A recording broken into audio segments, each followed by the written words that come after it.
Assalamualaikum warahmatullahi wabarakatuh.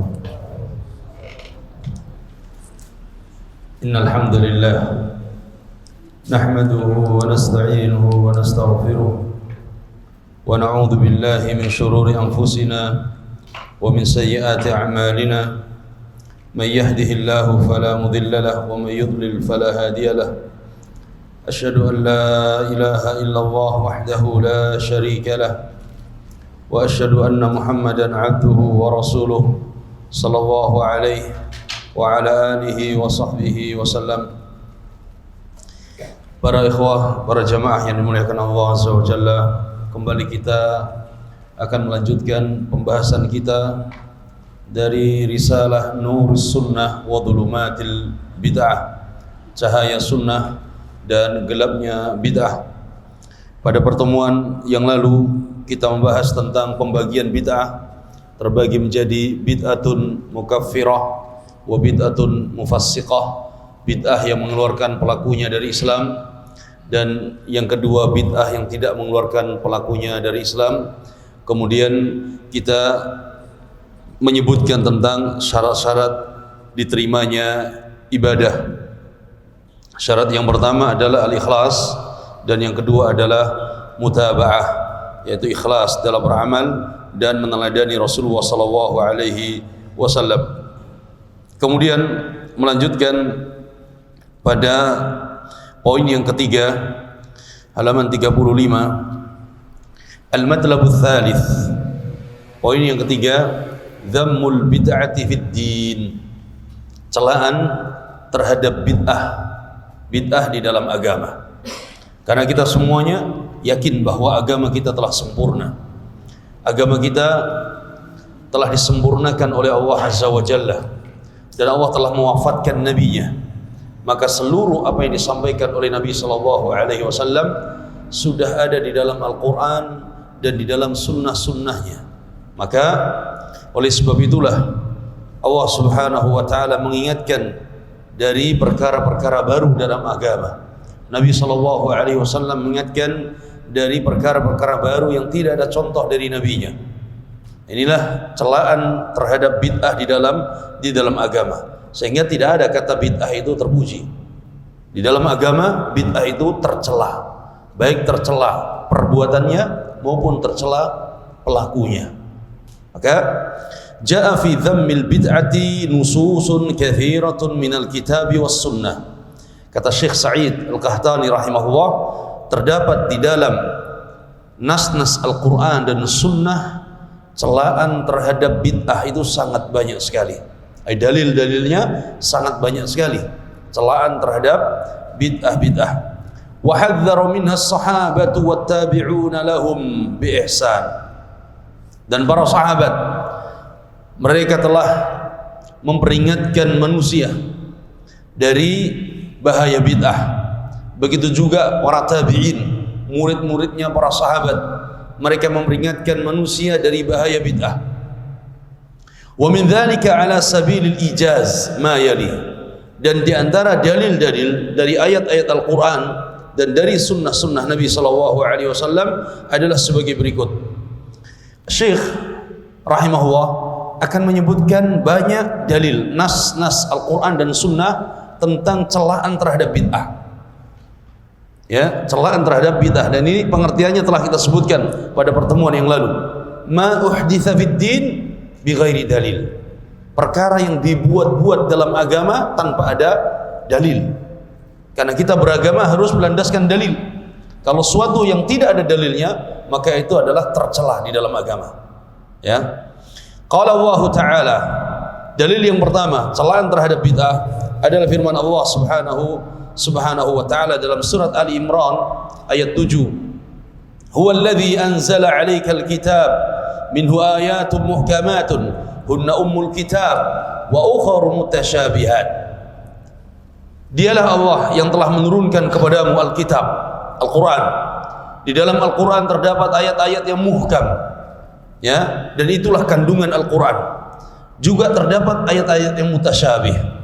Fa ammal ladzina fi qulubihim zayghun, adapun orang-orang yang di dalam hatinya memiliki kecondongan kepada hal-hal yang menyimpang, fayattabi'una ma tashabaha, maka mereka akan mengikuti ayat-ayat yang mutasyabih, minhu ibtigha'al fitnah wa ibtigha'a ta'wili.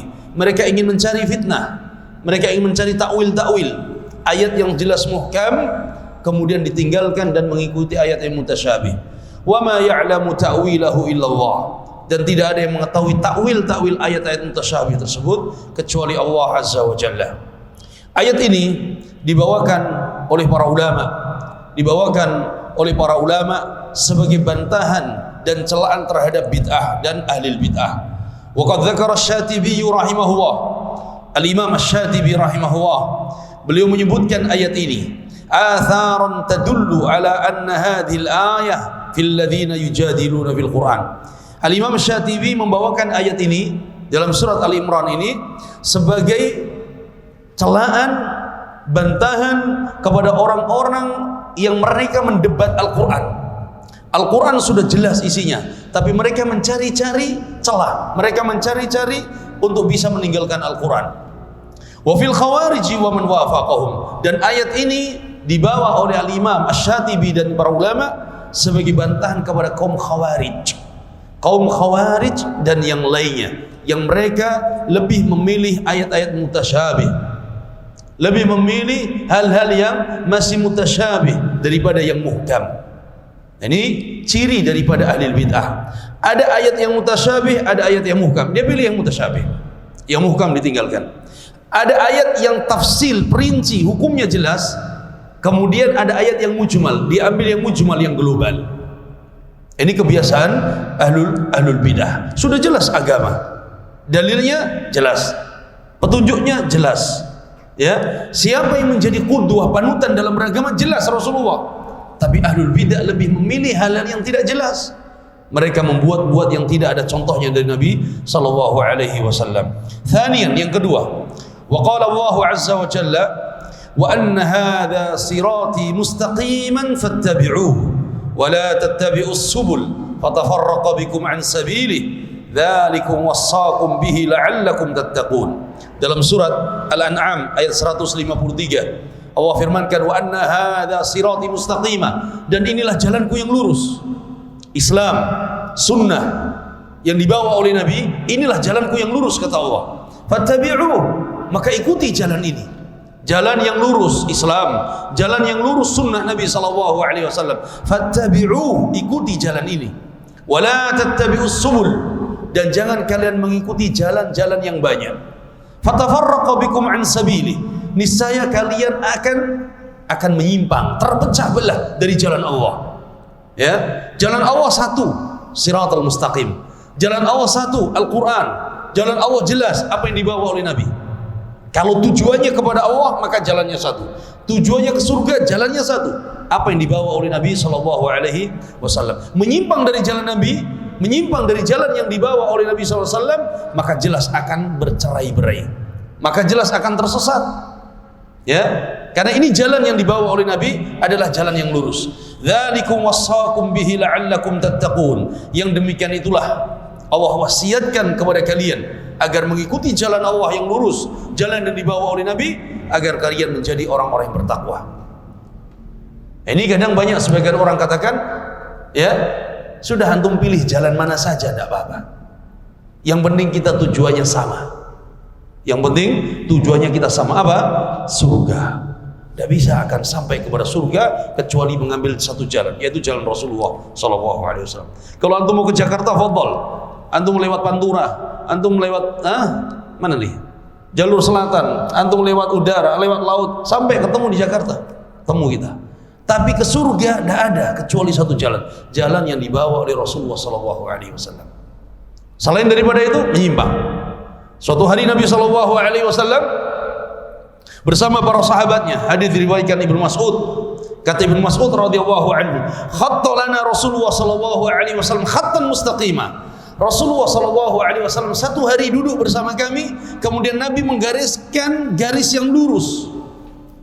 Sekarang Nabi bisa digaris di sini, bisa karena karpetnya baru. Ya, kalau dulu Nabi duduk di masjid bersama sahabat karena pasir, jadi digaris sama Nabi, khattan mustaqimah, garis yang lurus. Wa khatta khututan an yaminihi wa an shimalihi. Kemudian Nabi juga menggaris sebelah kanan dengan garis yang banyak, sebelah kiri garis yang banyak. Jelas, garis lurus satu, garis yang banyak kanan kiri. Kemudian Nabi mengatakan bahwa setiap jalan-jalan ini, garis ini jalan-jalan, itu di situ ada syaitan. Syaitan yang menyeru manusia untuk mengikuti jalan-jalan mereka. Siapa yang mengikuti seruan syaitan, maka terjumus pada jahanam. Karena jalan yang lurus hanya satu yang dibawa oleh Nabi sallallahu alaihi wasallam. Baik itu syaitan berwujud manusia yang menyeru kepada apa? Kepada penyimpangan-penyimpangan tadi, atau syaitan yang tidak nampak, bisikan-bisikan dari syaitan. Maka jalan yang lurus untuk sampai kepada Allah hanya satu, jalan Nabi sallallahu alaihi wasallam. Kata Syekh, "Fas-siratul mustaqim." Jalan yang lurus huwa sabilullah alladzi da'a ilaihi. Jalan yang lurus adalah jalan Allah yang Nabi SAW mengajak kita kepadanya. Wa huwa sunnah, yaitu sunnah Nabi. Jalan yang Rasulullah sallallahu alaihi wasallam mengajak kita untuk mengikuti sunnahnya. Ini jalan yang lurus. Wasubul, adapun jalan-jalan yang banyak itu aihiya subul ahli ikhtilaf, yaitu jalannya orang-orang yang berselisih. Al-haidin 'anis sirat, mereka yang menyimpang dari jalan yang lurus. Wahum ahlul bidah, yaitu jalan-jalannya ahli bid'ah. Fahadhil ayah, maka ayat ini tashmalun nahya an jami'i turuqi ahli bidah. Maka ayat ini mencakup larangan dari seluruh jalan-jalan ahli bid'ah. Ahlus sunnah jalannya lurus, ahlul bidah jalannya ke kanan dan ke kiri. Ya, maka inilah jalan yang diajak oleh Nabi sallallahu alaihi wasallam, yang didakwahkan oleh Nabi agar kita menempuhnya dan kita bisa sampai kepada Allah Subhanahu wa taala. Kemudian yang ketiga, thalithan. Yang ketiga adalah firman Allah Subhanahu wa taala dalam surat An-Nahl. Allah Subhanahu wa taala firmankan ayat 9, wa 'ala Allahi qasdus sabil wa minha ja'ir.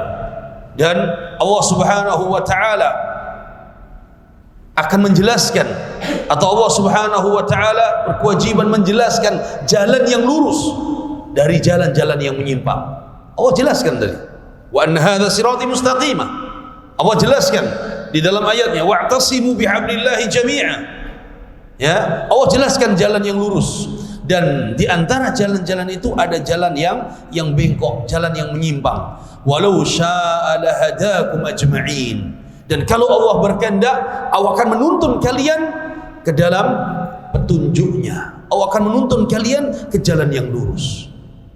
Ini jalan yang Allah Subhanahu wa taala jelaskan. Fas-sabilu al-qasd huwa tariqul haq. Jalan yang lurus adalah jalan kebenaran. Wa ma siwahu jairun 'anil haq. Dan selain dari jalan yang lurus adalah menyimpang dari kebenaran.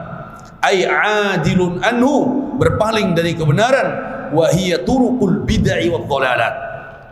Yang menyimpang dari jalan yang lurus adalah jalan-jalan bid'ah dan kesesatan. Nah, bagaimana kita menimbang mana hak, mana yang bid'ah, mana hak, mana yang batil?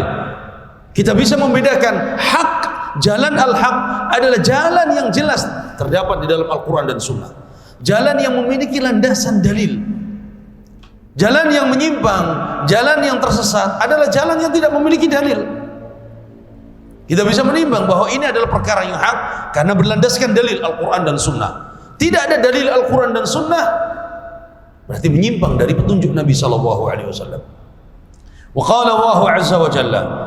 Yang keempat juga firman Allah Subhanahu wa taala dalam surat Al-An'am ayat 159. Innal ladzina farraqu dinahum wa kanu syi'an lasta minhum fi syai'. Sesungguhnya orang-orang yang memecah belah agamanya, mereka berkelompok-kelompok, mereka bergolongan-golongan, lasta minhum fi syai'. Engkau tidak memiliki tanggung jawab tentang hal itu, wahai Nabi. Kenapa? Karena Nabi sudah jelaskan jalan Allah. Nabi sudah perintahkan mereka untuk bersatu mengikuti sunnahnya. Tapi kemudian mereka berpecah-pecah menjadi firqah-firqah, kelompok-kelompok. Maka tidak ada lagi kewajiban bagi Nabi, tidak ada tanggungan bagi Nabi. Innama amruhum ilallah. Tetapi perkara mereka dikembalikan kepada Allah. Perkara mereka, orang-orang yang menyimpang dari jalan Nabi dikembalikan kepada Allah. Tsumma yunabbi'uhum bima kanu yaf'alun. Kemudian Allah akan memberitakan kepada mereka tentang apa saja yang mereka kerjakan pada saat itu. Wa haula'i hum ashabul ahwa. Siapa mereka orang yang memecah belah di dalam agama ini? Mereka adalah pengekor hawa nafsu. Wadh-dhalalat, mereka orang-orang yang tersesat. Wal bid'ah min hadhil ummah, orang-orang yang mengikuti bid'ah di tengah-tengah umat ini. Mereka tersesat, mereka menyimpang dari jalan Allah, mereka memecah belah dalam urusan agama. Dahulu para sahabat tidak ada yang berpecah, semuanya bersatu di atas agama, mereka bersatu di atas sunnah. Tetapi ketika Nabi meninggal, dan itu dikabarkan oleh Nabi, akan muncul mulai perpecahan, perselisihan. Ketika para sahabat senior sudah meninggal, di akhir-akhir masa para sahabat junior, maka disitulah mulai bermunculan pemikiran-pemikiran yang menyimpang. Para sahabat sudah meninggal, kemudian kaum muslimin bersatu. Kaum muslimin bercampur baur dengan orang-orang kufar. Mereka kemudian menerjemahkan filsafat-filsafat ke dalam bahasa Arab, kemudian dipelajari oleh kaum muslimin. Akhirnya disitulah muncul bid'ah-bid'ah dalam agama, pemikiran-pemikiran menyimpang dari agama yang akhirnya mereka berpecah belah. Muncul firqah ini, firqah itu, disebabkan mereka meninggalkan sunnah Nabi. Kalau mereka mau kembali kepada sunnah Nabi sebagaimana para sahabat, maka kaum muslimin akan bersatu kembali.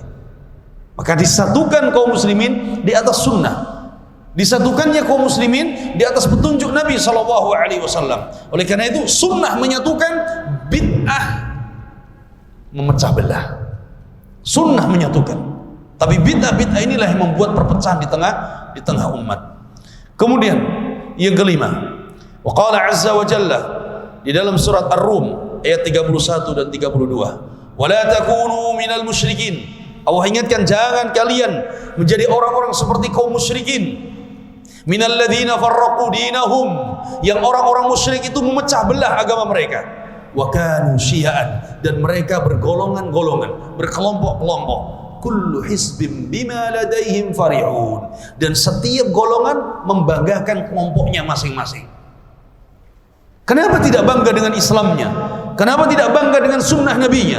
Tapi kenapa lebih membanggakan kelompok, lebih membanggakan golongan, lebih membanggakan firqahnya? Yang harusnya dia banggakan adalah sunnah Nabinya, yang harus dia bela adalah Islamnya.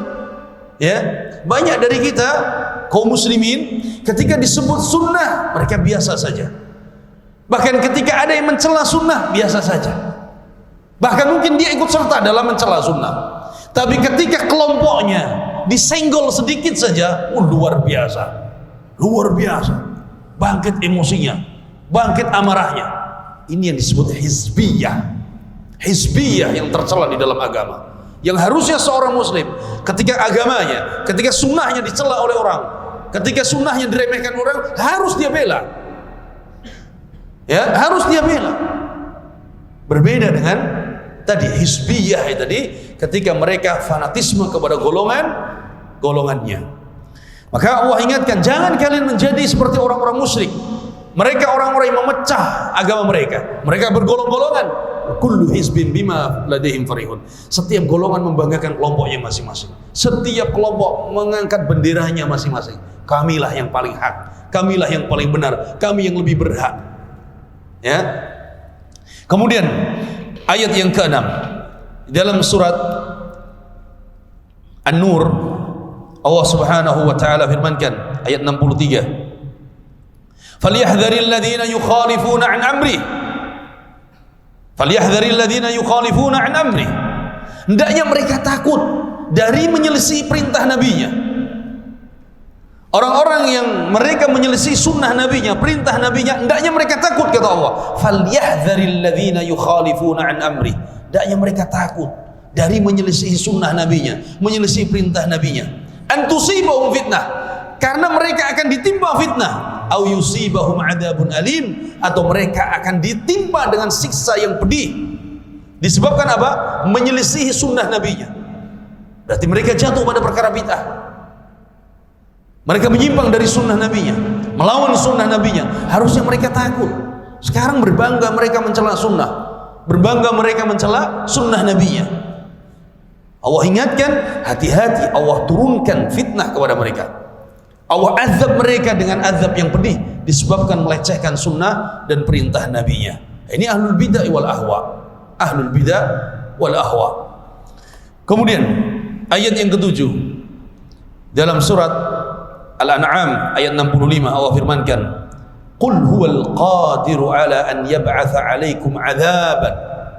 Katakan wahai Nabi bahwa Dia Allah Maha Mampu, Maha Berkuasa untuk menurunkan dan mengutus kepada mereka azab min fauqikum, dari atas kalian, au min tahti arjulikum, atau dari bawah kalian, au yalbisakum syi'a, atau Allah mencampur adukkan kalian dengan golongan-golongan yang menyimpang tersebut. Allah mampu menurunkan azab bagi mereka-mereka yang mencela agama, bagi mereka-mereka yang menghina sunnah nabinya. Allah mampu, Allah Maha Berkuasa. Ya, bukan berarti kemudian Allah biarkan mereka menjadi aman, tidak. Bisa jadi Allah akhirkan azabnya sehingga semakin pedih azab tersebut dan semakin berlipat ganda, waliyadzubillah. Ini ancaman bagi mereka orang-orang yang menyelisihi sunnah Nabi dari kalangan ahli bidah. Kemudian yang ke-8, Allah Subhanahu wa taala firmankan dalam surat Hud ayat 119, wala yazaluna mukhtalifin illa man rahima rabbuk, dan mereka senantiasa berselisih. Ahlul bidah senantiasa berselisih. Kenapa? Karena mereka tidak berlandaskan dalil. Mereka memiliki pemikiran, mereka memiliki suatu kepercayaan, suatu ibadah yang tidak ada contohnya. Kemudian yang satu tidak terima, buat lagi yang baru. Yang satu tidak terima, buat lagi yang baru, dan akan terus demikian. Karena marja' mereka yang menjadi landasan mereka bukan Al-Quran dan Sunnah. Kalau Al-Quran dan Sunnah mereka sepakat menjadi rujukan, kembali mereka kepada Al-Quran dan Sunnah, selesai permasalahan. Dan ini yang diperintahkan oleh Allah, fa in tanaza'tum fi syai'in farudduhu ila Allah wa Rasul. Kalau kalian berselisih dalam urusan satu perkara hukum, maka kembali kepada Allah, kembalikan kepada Al-Quran, kembalikan kepada Sunnah, selesai. Tapi kalau tidak dikembalikan kepada Al-Quran dan Sunnah, setiap orang punya pemikiran, setiap orang punya pendapat, setiap orang punya usulan.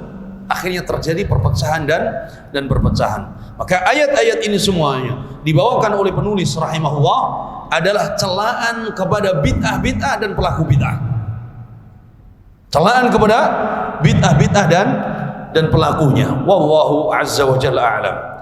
Kemudian dalil yang kedua dari hadis Nabi sallallahu alaihi wasallam tentang celaan-celaan terhadap bid'ah. Ja'atil ahaditsul katsira. Terdapat di dalam hadis-hadis yang sangat banyak. An Rasulillah sallallahu alaihi wasallam, dari Rasulullah sallallahu alaihi wasallam, fi dhammil bid'i wat tahdhiri minha. Celaan terhadap bid'ah-bid'ah dan peringatan dari bid'ah. Ini Rasulullah sallallahu alaihi wasallam yang mengingatkan. Ya, kalau hari ini kita bilang, ya akhi, tinggalkan itu perkara bid'ah. Ente bid'ah terus, ya. Dikit-dikit bid'ah. Nabi SAW yang mengingatkan. Nabi mengingatkan. Makanya kenapa sebagian kaum muslimin sekarang ketika diingatkan, dinasihati, ini bid'ah, tinggalkan, merasa bahwa kita yang memberikan nasihat itu dianggap, oh ini keras, oh ini demikian. Harusnya dia sadar, kita yang semakin jauh dari agama, kita yang semakin jauh dari sunnah, sehingga menganggap perkara-perkara bid'ah itu perkara remeh. Diingatkan ini sunnah, ini yang bid'ah, mereka merasa kita ini keras. Allah, ya antum kesini ada bawa senjata? Tidak ada. Gak ada yang keras kita. Antum tidak ada bawa apa-apa sini. Lembut kita. Ya, mereka yang jauh dari sunnah sehingga ketika diingatkan merasa kita yang keras. Lihat hadis-hadis Nabi SAW. Apakah mereka berani mengatakan Nabi itu keras? Mereka berani mencela Nabi? Nah, hadis Aisyah yang pertama. Radhiyallahu anha anin Nabi SAW qala. Hadis Aisyah radhiyallahu taala anha, Nabi SAW bersabda. Hadis ini menjadi ruqyah bagi ahli bidah. Ya, hadis ini menjadi ruqyah bagi ahli bidah, dan antum tidak tahu pernah dengar tidak disampaikan oleh ahli bidah dan tokoh-tokohnya hadis ini. Hadis Aisyah yang masyhur. Hadis ini dibawakan Imam Nawawi dalam Arba'in. Man ahdatha fi amrina hadza ma laysa minhu fa huwa raddun. Barang siapa yang mengada-ngada dalam urusan agama, tidak ada tuntunan dari kami, tertolak. Jelas, tegas Nabi katakan, agama sudah ada petunjuknya. Tapi siapa yang mengada-ngada, membuat perkara yang baru dalam urusan ibadah, tertolak. Nabi yang katakan. Wa fi riwayah li Muslimin, dalam riwayat Imam Muslim dengan lafaz man amila amalan, barang siapa yang mengerjakan satu amalan, laisa alaihi amruna fahuwa raddun, yang tidak ada contoh dari kami, tertolak. Apa bedanya dua hadis tersebut? Maknanya sama, tetapi dua hadis tersebut menjadi hujah bagi ahli sunnah untuk membantah ahlul bidah. Hadis yang pertama, man ahdatsa fi amrina hadza, siapa yang mengada-ngada, yang tidak ada contoh. Maka sebagian ahlul bidah mengatakan, kami tidak mengada-ngada kok, bukan kami yang pertama membuat ini. Ini kami dapatkan dari guru-guru kami, nenek moyang kami, ya. Sehingga kami bukan mengada-ngada, kami tidak termasuk dalam hadis ini. Paham? Yang mengada-ngada mereka. Tidak. Dibantah dengan hadis yang kedua tadi. Man amila amalan, siapa yang mengerjakan satu amalan. Taib, ente tidak buat, tapi ente apa? Ngerjakan. Paham? Nah, ini tidak bisa mereka lari daripada hadis ini. Sehingga hadis ini menjadi ruqyah bagi mereka. Ya, kalau disebutkan tidak terima hadis Nabi sallallahu alaihi wasallam. Kemudian yang kedua, wa an Jabir bin Abdullah radhiyallahu anhuma, hadis dari sahabat Jabir bin Abdullah radhiyallahu anhuma, anna Nabi sallallahu alaihi wasallam kana yaqulu fi khutbatihi, bahwa Nabi sallallahu alaihi wasallam beliau senantiasa membaca hadis ini di dalam khutbahnya. Para sahabat tidak diragukan keimanannya, akidahnya, tidak ada yang meragukan. Tapi Nabi setiap khutbah Nabi baca hadis ini. Nabi ingatkan para sahabat agar hati-hati, jangan sampai mereka jatuh dalam perkara bid'ah. Nabi mengingatkan dalam hadisnya, amma ba'd, setelah Nabi membacakan khutbatul hajah, Nabi mengatakan amma ba'du, fa inna khairal hadithi kitabullah, sesungguhnya sebaik-baik ucapan adalah firman Allah. Wa khairul hadi hadi Muhammadin sallallahu alaihi wasallam, dan sebaik-baik petunjuk adalah petunjuk nabinya. Wa syarrul umuri muhdatsatuha, dan seburuk-buruk perkara adalah suatu yang baru dalam urusan agama. Wa kullu bid'atin dhalalah, dan setiap bid'ah itu sesat. Tidak mau dibilang ini bid'ah, ikuti sunnah, sehingga kita bilang antum ahli sunnah. Tidak mau dibilang ini sesat, maka ikuti petunjuk Nabi sehingga tidak tersesat. Nabi mengingatkan para sahabatnya agar mereka senantiasa luzum sunnah, senantiasa berada di atas sunnah. Nabi saking cintanya kepada para sahabat terus diingatkan. Maka tidak boleh kita kemudian merasa bosan. Dikit-dikit hadis ini, dikit-dikit ini lagi. Sampai ada bilang kalau khutbah membawa hadis ini, langsung dibilang ini khatibnya jelas Wahabi ini. Kita mengikuti sunnah Nabi, bukan sunnahnya manusia. Tidak ada, sunnah Nabi SAW. Dan sebagai bentuk kasih sayang kita agar mereka apa? Mereka sadar dan menjauhi bid'ah-bid'ah tersebut. Wa fi riwayatin Nasa'i, dan terdapat di dalam riwayat Al-Imam Nasai dalam sunannya, karena Rasulullah SAW yaqulu fi khutbatihi, adalah Rasulullah SAW di dalam riwayat Nasai, beliau ketika berkhutbah senantiasa beliau mengucapkan yahmadullah wa yuthni alaih bima huwa ahlu. Nabi SAW memulai dengan memuji Allah, memuji Allah. Innal hamdalillah nahmadu. Kemudian thumma yaqul, kemudian Nabi mengatakan man yahdihillah fala mudhillalah, siapa yang Allah berikan petunjuk, tidak akan mungkin ada siapapun yang bisa menyesatkannya. Kalau Allah sudah berikan petunjuk hidayah kepada seorang, maka tidak ada siapapun yang bisa menyesatkannya. Wa man yudlilhu fala hadiyalah, dan siapa yang Allah sesatkan dia, maka tidak ada yang bisa memberikan petunjuk kepadanya. Inna asdaqal hadithi kitabullah, sesungguhnya sebenar-benar ucapan adalah kitabullah. Wa ahsan hadi Muhammadin sallallahu alaihi wasallam, dan sebaik-baik petunjuk adalah petunjuk nabinya. Wa syarrul umuri muhdatsatuha, dan seburuk-buruk perkara adalah yang diada-adakan dalam urusan agama. Kullu bid'atin wa kullu muhdatsatin bid'ah, dan setiap perkara yang baru dalam agama hukumnya bid'ah. kullu bid'atin dhalalah, dan setiap bid'ah itu sesat, wa kullu dhalalatin finnar, dan setiap kesesatan di neraka. Jelas, setiap kesesatan di neraka. Dan ini juga celaan kepada bid'ah dan kepada pelaku-pelaku bid'ah. Padahal di zaman Nabi belum ada bid'ah. Tidak ada bid'ah di zaman Nabi, tapi Nabi sudah mengingatkan dari bahaya bid'ah.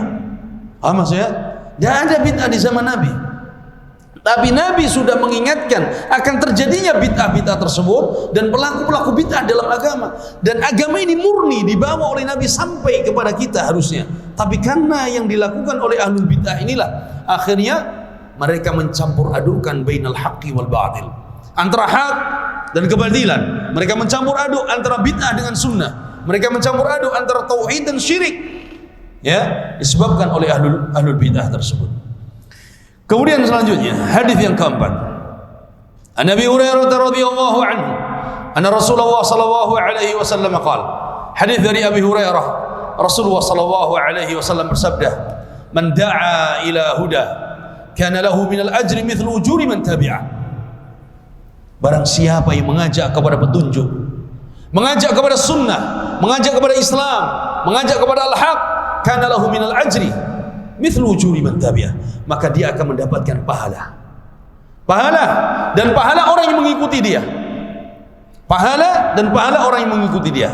La yanqusu min dzalika, la yanqusu dzalika min ujurihim syai'a, dan tidak akan dikurangi sedikit pun dari pahala orang tersebut. Kita menunjukkan sunnah kepada orang, menunjukkan al-haq kepada orang, kita dapat pahala. Orang tersebut mengamalkan al-haq, mengikuti al-haq, maka kita dapat pahala lagi, berlipat, dan tidak dikurangi dari pahala orang yang mengerjakan tersebut. Pahala Allah siapkan begitu banyak. Kalau wa man da'a ila dhalalah, dan sebaliknya orang yang menyeru manusia kepada kesesatan, mengajak manusia kepada bid'ah, kana alaihi minal ithmi mithlu athami man tabi'ah, maka dia akan mendapatkan dosa dan dosa orang-orang yang mengikutinya. Ini berat sekali. Orang-orang yang membuat bid'ah dalam agama, meskipun sudah meninggal, kemudian diikuti oleh orang-orang setelahnya, sampai hari kiamat dosanya terus bertambah dan bertambah. Ya, dosanya terus bertambah dan bertambah.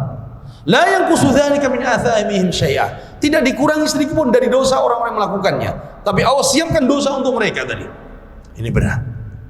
Ya, celaan kepada ahli bidah agar mereka bertaubat kepada Allah. Oleh karena itu ahli sunnah menasihatkan mereka karena kasih sayang, agar mereka berhenti dari bid'ahnya dan tidak semakin banyak bid'ahnya. Kalau pelaku bid'ah tersebut meninggal, tokoh-tokoh bid'ah tersebut meninggal, ahlu sunnah tetap mengingatkan umat agar berhenti dosanya, tidak terus kemudian mengalir kepada orang yang sudah meninggal. Ya, ini bagaimana rahmatnya ahli sunnah kepada manusia, agar mereka mengikuti sunnah nabinya, agar mereka terjaga dari bid'ah-bid'ah. Kemudian hadis yang kelima, An Jarir bin Abdullah radhiyallahu anhu anna Rasulullah sallallahu alaihi wasallam qala. Hadis dari sahabat Jarir bin Abdullah bahwa Rasulullah sallallahu alaihi wasallam bersabda, "Man sanna fil Islam sunnatan hasanah falahu ajruha wa ajru man 'amila biha ba'da." Barang siapa yang membuat sunnah kebaikan di dalam Islam, falahu ajruha, maka dia akan mendapatkan pahalanya, wa ajru man 'amila biha, dan dia akan mendapatkan pahala atas orang-orang yang mengikutinya, yang mengamalkannya, min ghairi an yanqusa min ujurihim syai'a, tanpa dikurangi sedikit pun dari pahala orang yang mengerjakannya. Wa man sanna fil Islami sunnatan sayyi'ah, dan barang siapa yang membuat sunnah keburukan di dalam Islam, kana alaihi wizruha, maka dia akan mendapatkan dosa-dosa, wa wizru man 'amila biha, dan dosa orang-orang yang mengikutinya, min ba'dih min ghairi an yanqusa min auzarihim syai', tanpa dikurangi sedikit pun dari dosa orang-orang tersebut. Hadis ini hak, tapi sebagian orang mengambil hadis ini sebagai dalil bahwa di dalam agama ada bid'ah hasanah. Ini dalil mereka, ada bid'ah hasanah. Dalilnya apa? Man sanna fil Islami sunnatan hasanah, siapa yang membuat sunnah kebaikan di dalam agama. Nah, sunnah kebaikan di sini ada petunjuknya, Hadis ini memiliki sababil wurud. Ada sebab kenapa Nabi katakan hadis ini. Kenapa Nabi sabdakan hadis ini? Suatu hari ketika ada sahabat yang datang kepada Nabi SAW, Nabi bersama para sahabat di masjid. Kemudian ada sahabat yang kekurangan, yang tidak memiliki makanan, yang benar-benar membutuhkan bantuan. Taib. Maka sahabat ini pun kemudian Nabi SAW mengabarkan, siapa yang ingin membantu si fulan? Maka sahabat ini pulang dan dia ambil makanan, dia ambil apa yang dia punya, dikasihkan kepada sahabat tersebut. Dikasihkan sedekah, infak. Akhirnya sahabat yang lain melihat apa yang dilakukan oleh sahabat tersebut, pada pulang ambil apa yang dia punya, dikasihkan kepada saudaranya yang membutuhkan tersebut. Sehingga Nabi mengatakan, man sanna fil islami sunnatan hasanah. Siapa yang membuat sunnah kebaikan di dalam agama? Tadi sahabat, sunnah kebaikan, dia infak, dia sedekah. Akhirnya diikuti oleh sahabat-sahabat yang lainnya. Sedekah dan infak, ada tidak petunjuknya dalam sunnah? Ada. Ada petunjuknya. Diajarkan oleh Nabi dan diperintahkan oleh Nabi. Kemudian dilakukan oleh sahabat tersebut, yang lainnya akhirnya berbondong-bondong. Maka di sini kata para ulama, ya, lakukanlah kebaikan. Kebaikan yang pertama adalah untuk diri kita sendiri, yang kedua untuk mengajarkan kepada orang lain. Sehingga orang lain yang tadinya mungkin lupa, mungkin lalai, mungkin tidak sadar, akhirnya tersadarkan dengan perbuatan kita, kemudian mereka berduyun-duyun dan berbondong-bondong melakukan kebaikan. Kita mendapatkan pahala yang begitu banyak, menjadi contoh bagi mereka. Tetapi ketika tidak ada sunnahnya, tidak ada contohnya di dalam agama, maka ini jelas sunnah sayyi'ah. Sunnah sayyi'ah. Dan ini yang disebut dengan bid'ah tadi. Ya, berbeda dengan mereka yang membuat perkara baru dalam agama. Tidak ada contoh di dalam Al-Quran, tidak ada contoh dari Nabi, tidak ada contoh para sahabat. Maka beragama itu mudah. Beragama itu mudah. Lihat, ada dalilnya dalam Al-Quran? Kalau ada, alhamdulillah. Lihat, ada dalilnya dari sunnah? Kalau ada, alhamdulillah. Lihat, adakah perbuatan para sahabat yang memberikan contoh? Kalau ada, alhamdulillah. Tidak ada, selesai, berhenti kita.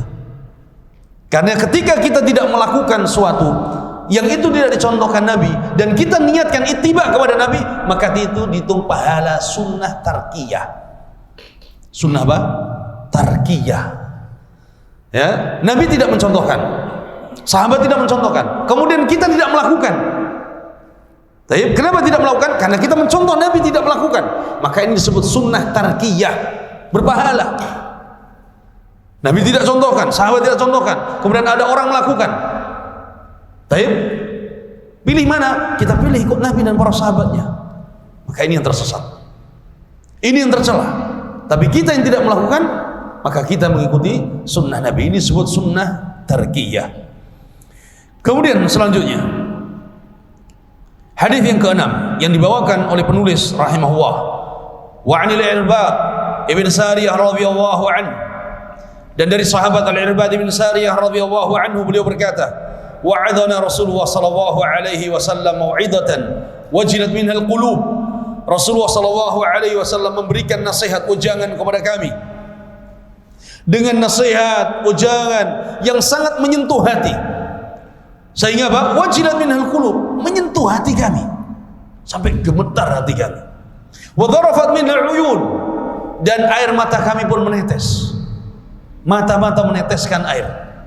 Faqulna ya Rasulullah, maka para sahabat melihat bagaimana nasihat Nabi yang menyentuh tersebut. Sahabat mengatakan, ka'annaha mau'idatun muwaddi, fa'ausina ya Rasulullah, ini sepertinya nasihat terakhir engkau, nasihat perpisahan, maka berilah kami wasiat. Nasihatnya yang begitu menyentuh sehingga para sahabat menyangka inilah wasiat, nasihat, ujangan Nabi yang terakhir. Maka berilah wasiat kepada kami ya Rasulullah. Rasulullah memberikan wasiat, usikum bitaqwallah was-sam'i wat-tha'ah. Kata Nabi SAW, aku wasiatkan kalian untuk senantiasa bertakwa kepada Allah. Ahlus sunnah menyampaikan hadis sempurna, tidak dipotong-potong. Ya, hadis ini kita baca sempurna sebagaimana yang disampaikan Nabi. Yang pertama wasiat Nabi, usikum bitaqwallah. Aku wasiatkan kalian untuk bertakwa kepada Allah. Takwa di sini kata para ulama adalah apa? Untuk menjaga tauhid. Beribadah hanya kepada Allah Subhanahu wa taala. Tauhid. Dan ini yang menjadi prinsip dakwah ahli sunnah. Kemudian yang kedua, was-sam'i wat ta'ah. Aku wasiatkan kalian untuk mendengar dan patuh kepada pemimpin kalian, kepada para penguasa kalian, pemimpin kaum muslimin yang ada di negeri kalian. Dengar dan taati dalam kebaikan. Ini menjadi prinsip dakwah Ahlussunnah, kewajiban untuk taat dan patuh kepada pemimpin dan penguasa, kepada pemerintah dalam perkara kebaikan. Kemudian, wa in ta'ammaru 'alaikum 'abdun, meskipun pemimpin kalian mantan budak. Meskipun pemimpin kalian mantan budak, dahulunya dia budak, kemudian dia bisa menjadi pemimpin dan penguasa, tetap wajib untuk didengar dan patuh karena dia menjadi pemimpin dan penguasa. Fa innahu man ya'ish minkum ba'di fasayara ikhtilafan katsira. Kemudian Nabi memberikan kabar, siapa yang hidup setelahku nanti di antara kalian, maka kalian akan menjumpai perpecahan, perselisihan yang sangat banyak. Perselisihan, perpecahan, bid'ah-bid'ah bukan pada saat hidupnya Nabi, tapi setelah meninggalnya Nabi. Apa kata Nabi? Fa'alaikum bisunnati. Maka jalan keluarnya adalah kalian wajib berpegang teguh dengan sunnah. Wa sunnatil khulafa'ir rasyidin al-mahdiyyin.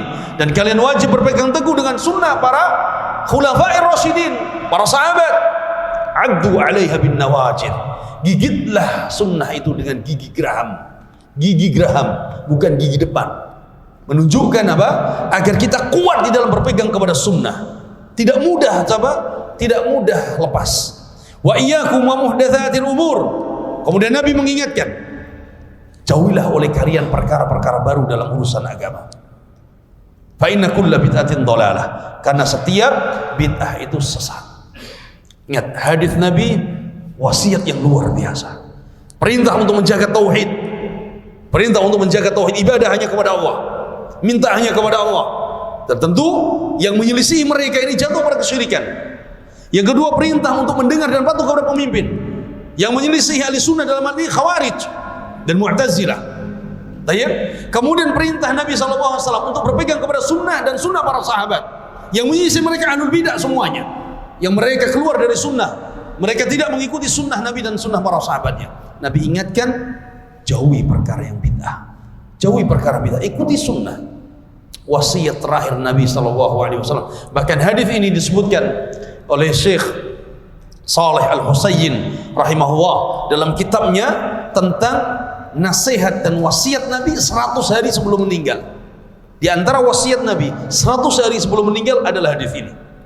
Wasiat agar kita kembali kepada sunnahnya dan sunnah para sahabat radhiyallahu ta'ala anhu. Adzan belum?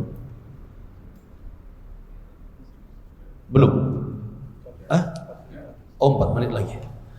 Baik. Kemudian yang ketujuh, wa an Hudzaifah radhiyallahu anhu qala, hadis dari Hudzaifah radhiyallahu anhu. Hudzaifah sirrun Nabi. Hudzaifah orang yang mengetahui rahasia Nabi SAW, yang diberikan rahasia tentang nama-nama orang munafik. Wa an Hudzaifah radhiyallahu anhu qala, dari Hudzaifah radhiyallahu anhu beliau berkata, kana an-nasu yas'aluna Rasulullah sallallahu alaihi wasallam 'anil khairi wa kuntu as'aluhu 'anil syarr makhafatan an yudrikani. Ini menunjukkan fikihnya Hudzaifah, pinternya Hudzaifah. Kata Hudzaifah, dahulu para sahabat bertanya kepada Nabi itu tentang kebaikan.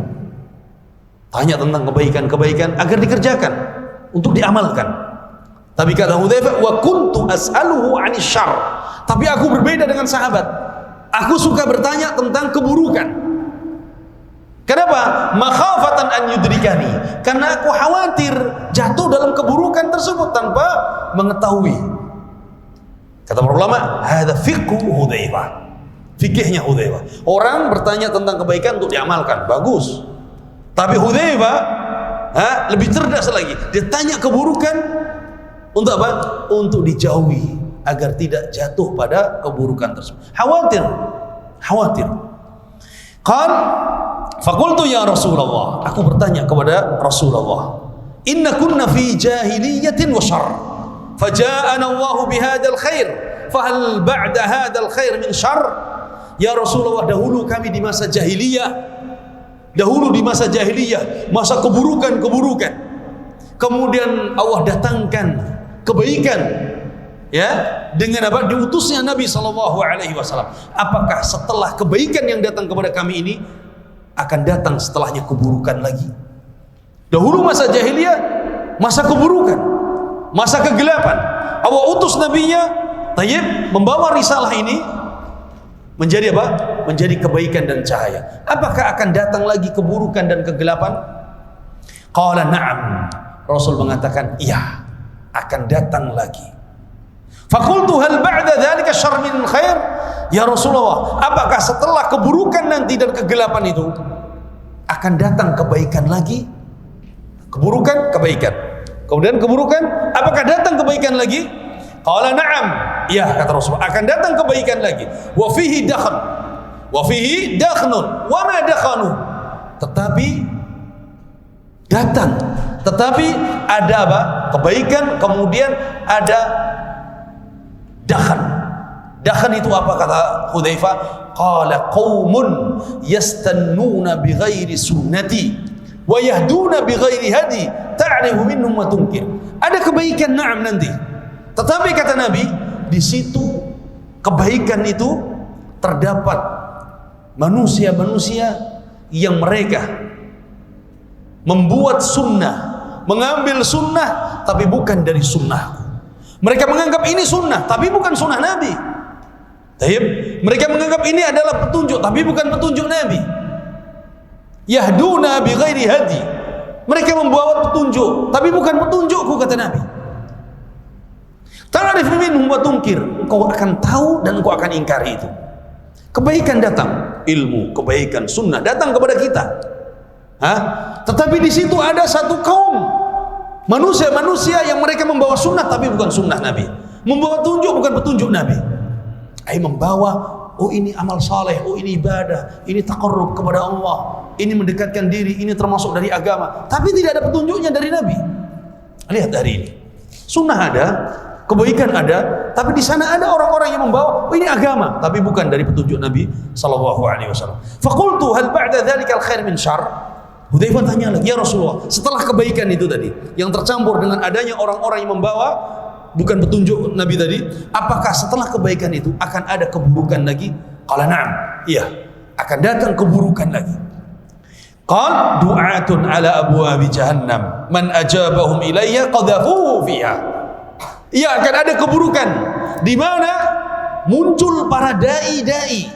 Kata Nabi, ini kata Nabi, du'atun jamak dai. Akan muncul dai-dai yang menyeru kepada pintu-pintu jahanam. Lihat, Nabi yang mengkhabarkan, muncul dai-dai yang menyeru kepada pintu jahanam. Siapa yang mengikuti seruan dai tersebut, maka akan dilempar kepada jahanam. Ada. Nah, Nabi yang khabarkan. Qala faqultu ya Rasulullah, sifhum lana. Ya Rasulullah, kata Hudzaifah, kalau begitu kabarkan kepadaku, jelaskan kepadaku seperti apa mereka itu. Qala na'am, qaumun min jildatina wa yatakallamuna bi alsinatina. Kata Nabi, mereka satu kaum min jildatina, sama dari kita, manusia. Kulitnya sama kulit, darahnya sama darah. Wa yatakallamuna bi alsinatina, dan mereka berbicara dengan lisan kita. Berbicara dengan lisan kita, manusia. Tayyib. Qultu ya Rasulullah, fama tara in adrakani dzalik?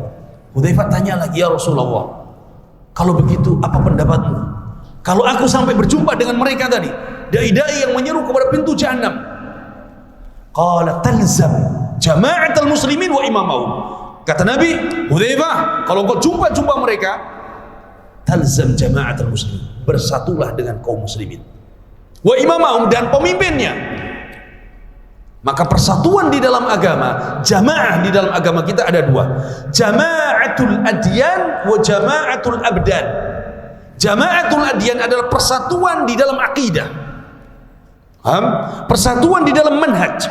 Yang kedua, jama'atul abdan adalah persatuan yang dibawa pemimpin kaum muslimin. Negeri kita negeri kaum muslimin. Kita punya pemimpin Muslim. Maka wajib kaum muslim bersatu dengan jamaatul abdan di bawah pemimpin yang muslim ini. Sam'u wa ta'ah, mendengar dan patuh pada kebaikan.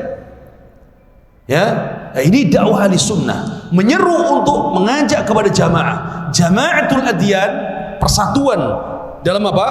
Akidah, disatukan di atas akidah ahli sunnah, satukan di atas akidah yang dibawa oleh Nabi. Dan yang kedua, jamaatul abdan, disatukan di bawah pemimpin kaum muslimin. Itu yang diwasiatkan oleh Nabi. Qultu fa in lam takun lahum jamaah wala imam. Ya Rasulullah, kalau kami hidup di satu zaman tidak ada jamaah kaum muslimin, tidak ada pemimpin muslim, apa kata Nabi? Qala fa'tazil tilkal firqa kullaha. Kalau engkau hidup di satu tempat, di satu zaman, tidak ada jamaah kaum muslimin, tidak ada pula pemimpin muslim, maka tinggalkan seluruh firqah-firqah yang ada, seluruh kelompok-kelompok yang ada, tinggalkan. Walau an ta'uddu ala asli syajarah hatta yudrikaka al-maut wa anta ala dhalik. Sampai engkau meninggal, meskipun kau harus menggigit akar pohon, artinya adalah berpegang kepada sunnah, tayyib, maka lakukan hal itu. Jangan kemudian ini enggak ada pemimpin, ini enggak ada jamaah, udah ikut firqah ini, ikut firqah ini. La. Tinggalkan semua, ikuti sunnah Nabi. Tayyib, meskipun kau harus seperti menggigit akar pohon sampai engkau meninggal dunia. Ini perintah dari Nabi sallallahu alaihi wasallam, wasiat Nabi sallallahu alaihi wasallam. Tayyib, adzan dulu. Hadis Hudzaifah radhiyallahu taala anhu tadi sebagai peringatan dari bahaya bid'ah dan ahli bid'ah yang mereka menyerukan kepada pintu-pintu jahanam. Dan ini ada di zaman kita. Ya. Kemudian Nabi SAW memberikan wasiat agar kita senantiasa luzumul jamaah, bersama jamaah kaum muslimin.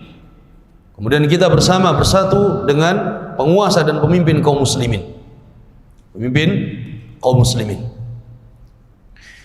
Qala An-Nawawi rahimahullah, berkata Imam An-Nawawi rahimahullah tentang hadis ini, qauluhu yahduna bi ghairi hadi, bahwa mereka membawa petunjuk tetapi bukan dari petunjukku, kata Nabi. Al-hadyu al-hay'atu was-siratu wat-tariqah, yakni membawa petunjuk, membawa jalan tapi bukan dari jalanku. Ya. Qala qawluhu du'atu abwabi ala abwabi jahannam man ajabahum ilaiha qadhafuhu fiha. Qala al-ulama haula'i man kana min al-umara yad'u ila bid'atin dhalalah. Mereka para penyeru kepada pintu jahanam, ada yang mengartikan bahwa mereka bukan hanya dai-dainya, tapi bahkan di situ juga para pemimpin-pemimpin yang menyeru kepada pintu jahanam. Pemimpin-pemimpin yang zalim yang mereka menyeru pintu jahanam. Kezaliman mereka di dalam urusan akidah, bukan urusan dunia. Jadi lebih daripada korupsi, lebih daripada kezaliman tidak memberikan hak rakyat, bukan. Lebih daripada itu. Sebagaimana dahulu di masa Imam Ahmad rahimahullah, pemimpin-pemimpin saat itu mereka menyeru manusia untuk mengatakan bahwa Al-Quran makhluk, dan ini kesesatan dan kekufuran yang nyata. Sehingga mereka pemimpin yang demikianlah yang menyeru kepada pintu-pintu jahanam. Yep. Kemudian kata beliau, yad'u ila bid'ah, menyeru kepada bid'ah. Termasuk di sana contohnya adalah kaum Khawarij, wal Qaramitah, firqah Qaramitah, wa ashabul mihnah. Mereka orang-orang ahlul bid'ah yang mereka membawa bid'ah, menyeru kepada bid'ah-bid'ahnya dan meninggalkan sunnah-sunnah nabinya. Mereka terancam dengan hadis tersebut. Ini khabar dari Nabi SAW dari pertanyaan Hudzaifah radhiyallahu taala anhu. Dan kita hidup di zaman ini, di zaman yang disebutkan di dalam hadis ini.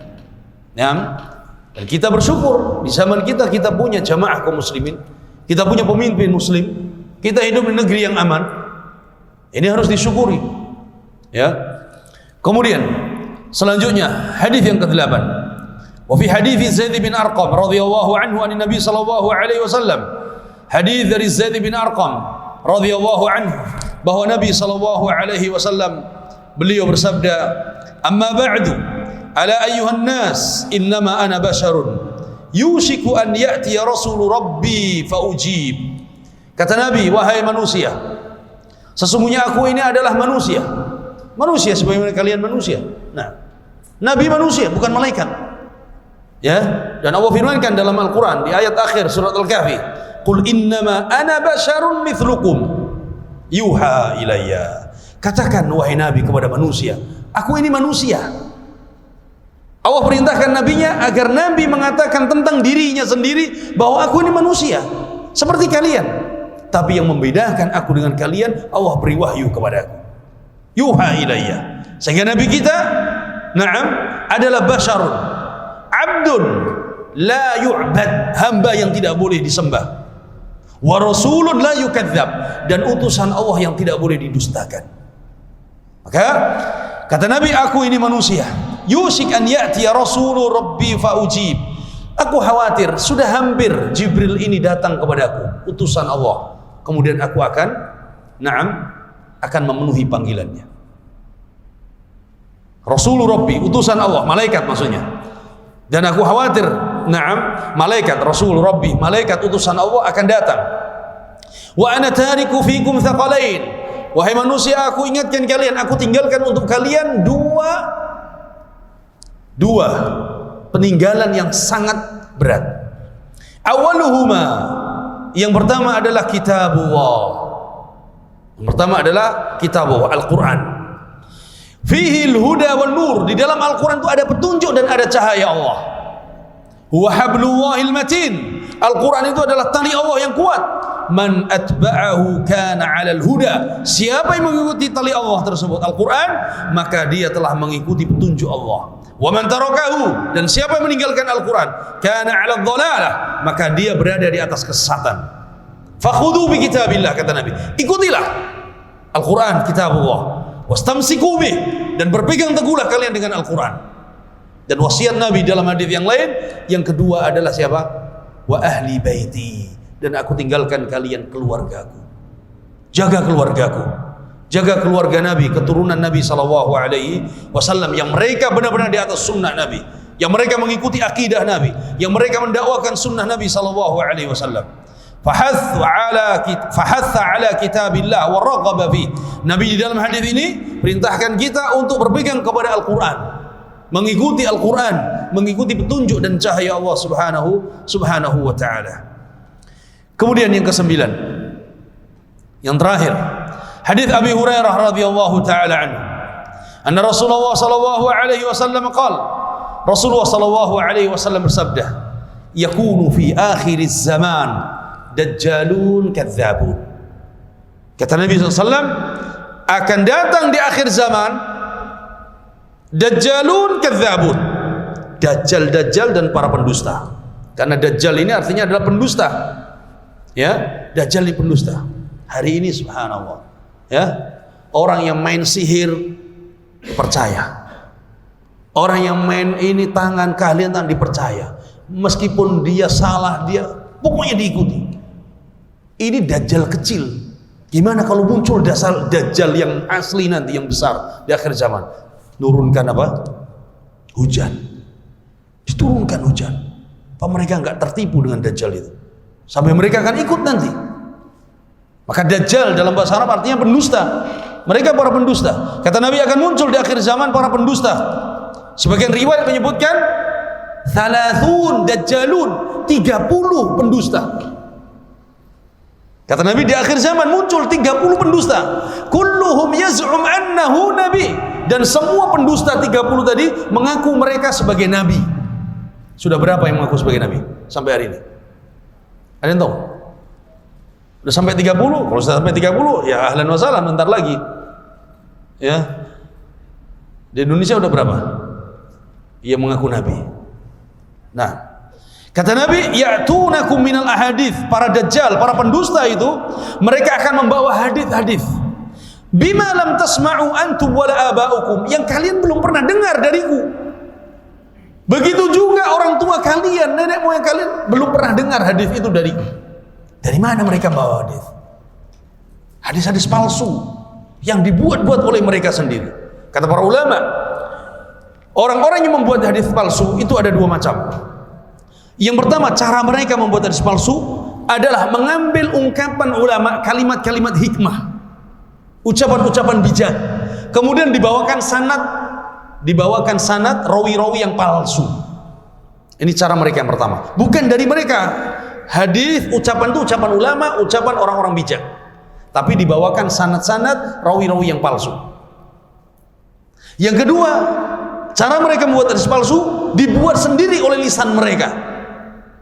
Dibuat sendiri oleh lisan mereka, mendustakan atas nama Nabi SAW.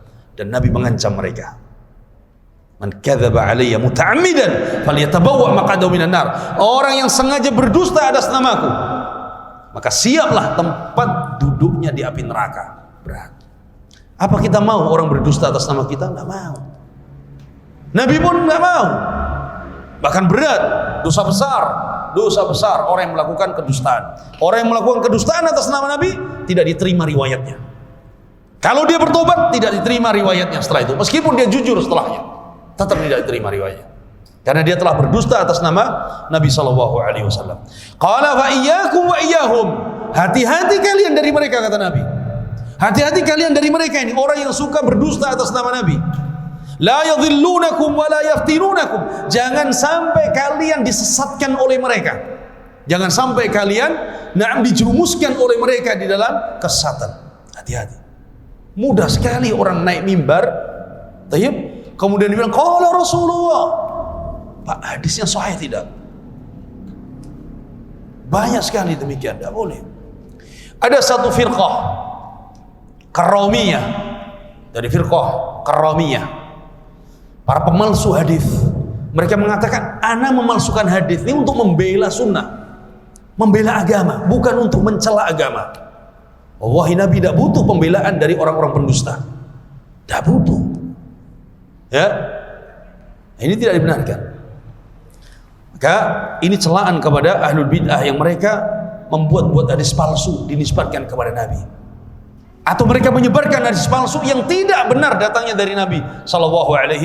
Maka kita mohon kepada Allah, mudah-mudahan kita dijaga oleh Allah, ibadah kita di atas sunnah, kita diberikan taufik oleh Allah untuk terus belajar sunnah, dan kita diwafatkan di atas sunnah Nabi SAW. Wallahu a'lam. Insyaallah kita lanjutkan pada pertemuan yang akan datang. Subhanakallahumma bihamdika asyhadu an la ilaha illa anta astaghfiruka wa atubu ilaik. Assalamualaikum warahmatullahi wabarakatuh.